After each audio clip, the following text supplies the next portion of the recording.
You know how it is, you want to be well-informed, right? Especially with big watch news. But finding the time to sift through everything, it's tough. Yeah, definitely. So think of this as your shortcut. We've done the legwork for you on a pretty major release from Watches and Wonders 2025. Exactly. We're diving into the new Rolex GMT-Master II. The reference is 126729VTNR. Bit of a mouthful. Yeah, always is. But stick with it, because there's some genuinely interesting stuff happening with this one. Our mission today is pretty simple. Cut through the noise, get to the core insights, maybe point out a few surprising details you might have missed. And right away, there are two things that really jump out. First, Rolex has actually used the ceramic dial. That's a first for them. A first? Wow. Right. And second, they're continuing with that left-handed GMT idea, but this time in white gold. Yeah. Very luxurious. Okay, let's unpack that ceramic dial first. It seems kind of surprising that this is the first time for Rolex, doesn't it? Considering how long ceramic's been around elsewhere. It really is. Yeah. But, Rolex, they do things their own way, often quite deliberately. And they haven't just, thrown any ceramic in there. Right, it has to be Rolex ceramic. Exactly. It's made from their own green Cerachrom. And critically, it's the same material, the same ceramic alloy they use for the green part of the bezel. Ah, okay, so it creates a really cohesive look then. Totally. Very intentional. That specific Rolex, green, dial, and bezel matching up. Makes sense. But how do they actually make a dial from ceramic? Sounds delicate. Well, the process is apparently a bit like making stone dials, interestingly enough. They take a thin sheet of this green Cerachrom, cut it very precisely, and then mount it onto a metal base plate for support. Right, you'd need that stability. The text, the markers. The text and markings are pad printed on, traditional technique, even on this high-tech material. Okay, and the details, hour markers, hands. The hour markers are 18-karat white gold, filled with their blue glowing chromolite lume.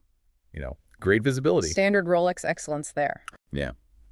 And here's a subtle thing, the 24-hour GMT hand.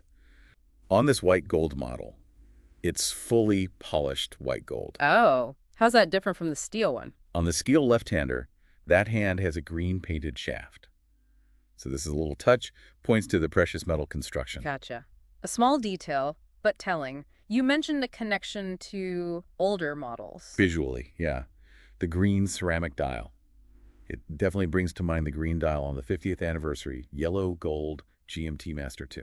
Ah, the one that introduced the ceramic bezel in the first place? Exactly. So it feels like a bit of a nod to that history, maybe, though Rolex never confirms that stuff explicitly. True. But maybe the most impressive part, technically speaking, is getting that ceramic dial and ceramic bezel to match perfectly in color. Right, because even the same color can look different depending on the finish or how the light hits it. Precisely. Getting that consistency between two different ceramic components, dial and bezel insert, is apparently quite an achievement.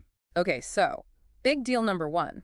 Rolex's first ceramic dial, very green, very Rolex, technically impressive. Let's shift to the other big point, the left-handed setup in white gold. Right. So this new 126729 VTNR, it's basically the white gold version of the stainless steel left-handed GMT they released, back in 2022, the black and green one. Yeah, the Sprite or whatever people called it.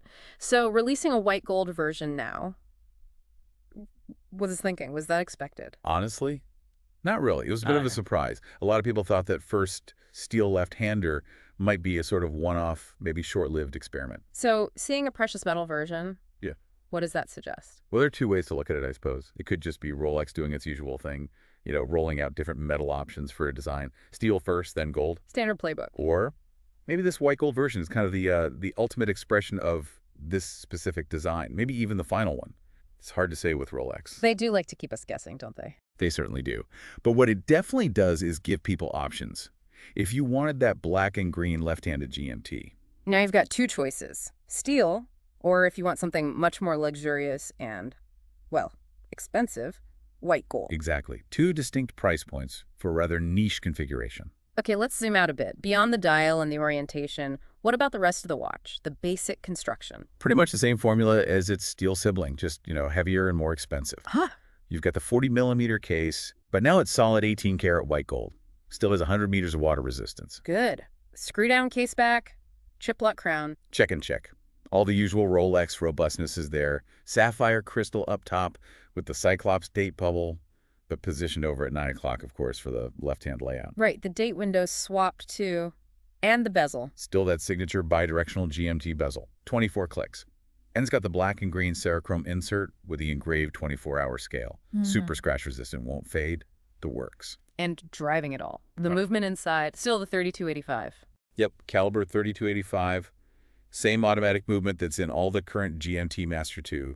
No changes there. Which means you get that really useful flyer-style GMT function, right? Where you can jump the main hour hand independently. Exactly. Makes changing time zones super easy for travelers. Doesn't mess with the minutes or seconds or the GNC hand. What are the key specs again? Remind us. Okay, so it runs at 4 hertz or 28,800 vibrations per hour. Power reserve is about 70 hours, which is pretty solid. It's got their chronergy escapement for better efficiency, the blue Cerachrom hairspring, which is great against magnetism, and Paraflex shock absorbers for toughness. And the accuracy? Superlative chronometer certified, naturally. So Rolex guarantees that Negus 2 to +2 seconds per day accuracy after it's been cased up, which is, outstanding. Absolutely. Top-tier performance as you expect. What about the bracelet? How does it feel? It's the Oyster bracelet. Also in 18-karat white gold, you get the classic look, brush side links, polished center links, just like the steel version's Oyster option. But didn't the steel one also come on a Jubilee? It did, yeah. You had a choice with the steel model Oyster or Jubilee. But this white gold version, it's Oyster bracelet only. Interesting. So no Jubilee option here. Nope.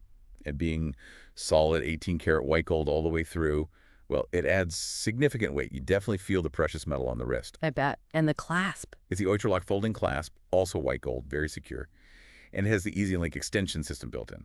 Yeah, the little 5mm comfort extension, always handy. Yeah, it lets you make those quick micro adjustments without tools. Nice touch. Okay, so a very substantial premium package. Let's talk price. What's the damage for this white gold, ceramic dialed, left-handed GMT? The official retail price is set at $46,750 US. Wow. Okay. That's quite a jump from the steel version, isn't it? Oh, absolutely. A very significant jump. You're paying a series premium for the white gold, obviously, but also for that unique left-handed setup. And now this first ever ceramic dial from Rolex. It really positions it differently in the market, doesn't it? Moves it way up the luxury ladder. Definitely. This isn't just a tool watch anymore, even though it has the specs. It's clearly aimed at collectors who value rarity, precious materials, and maybe these firsts like the ceramic dial. You mentioned earlier a possible link to an anniversary. Can we circle back to that? Yeah, it's just speculation, of course, but given the timing, the luxurious build, that specific green ceramic dial, it's hard not to think about the 70th anniversary of the original GMT Master, which first launched back in 1955. This watch came out in 2025. 70 years. Rolex does sometimes do subtle nods rather than plastering anniversary edition everywhere. Exactly. That green dial, echoing the 50th anniversary model, which was also a landmark, could be interpreted that way. A quiet celebration. Allows them to mark the occasion without messing with the core design too much. Could be. But equally, you could just see it as, well, here's the precious metal version of the left-handed GMT we introduced a couple of years ago. Full stop. Right. Maybe it's both. Rolex being Rolex. Probably. Their strategy often works on multiple levels. Okay, so let's try and sum this up for everyone listening. We've got the Rolex GMT-Master II 126729 VTNR. Key points are: Number 1, Rolex's very first ceramic dial, and its green Cerachrom, matching the bezel. Big news for the brand. Number 2, it's the white gold version of the left-handed GMT, confirming Rolex isn't done with that concept yet. Number 3, it carries a hefty price tag, reflecting the white gold, the configuration, and that novel dial tech. Puts it in a very premium bracket. And number 4, maybe, just maybe, it's a subtle wink to the GMT Master's 70th birthday. That covers the essentials, I think. It's a really fascinating piece when you break it down, blending something brand new for them, like the dial material, with an extension of a more recent, slightly quirky design idea. It definitely leaves you thinking, doesn't it? Here's something for you, the listener, to mull over. Yeah. Given this release, the unexpected ceramic dial, the doubling down on the left-handed GMT and precious metal, what does this signal? Where might Rolex be going next with the GMT line? Ooh, good question. Are they signaling more openness to new materials across the board? Maybe other ceramic colors for dials? Or could this left-handed thing become a more permanent, albeit niche, fixture? What other innovations might be quietly cooking away in Geneva? It really makes you think about that balance Rolex always strikes, doesn't it? between rock-solid tradition and these surprising little bursts of innovation. What parts of that blend resonate most with you when you look at a watch like this? Exactly. What does this combination of heritage and novelty mean for luxury watchmaking today? Lots to consider there.